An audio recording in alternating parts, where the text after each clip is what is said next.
Nagpapadagos pasta ngunyan ang ginigibong pursuit operation kan otoridad kasunod ka nangyaring engkwentro alas 5:45 kasabagong aga sa barangay Gindawahan, POV Corpus Masbate. Sigun sa tagapagtaram kang 9th Infantry Battalion Philippine Army na si Captain Frank Roldan, siyam na miyembro kan Communist Terrorist Group ang nakaengkwentro kan tropa kan 2nd Infantry Battalion sa laog nin 10 minutos na nagresulta naman sa pagkakakumpiskar kan mga gamit pang insurhensya kan CTG, siring kan sarong M16 rifle, tulong magazines asin sarong bandolier.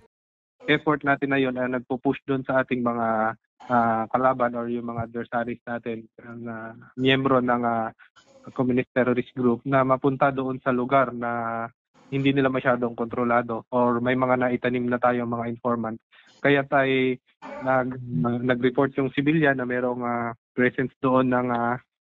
armado at agad naman nating inaksyonan na nauwi nga sa engkwentro. Mayo mananalugadan sa puwersa kan gobyerno, mantang padagos man na pinag-iisi kung may nalugadan sa lado kan makawalang grupo.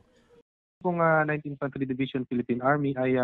patuloy na nagpapasalamat sa aktibong pakikipag-ugnayan ng mga sibilyan sa ating mga alagad ng batas, lalo na sa pagbibigay ng mga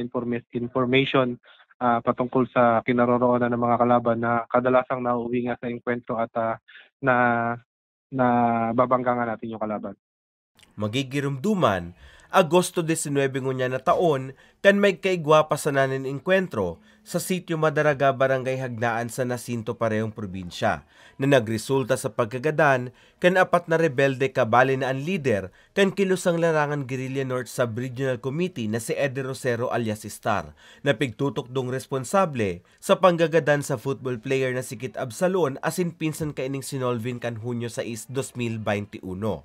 Para sa mga baretang tatak Bicol, Carmelo Balia.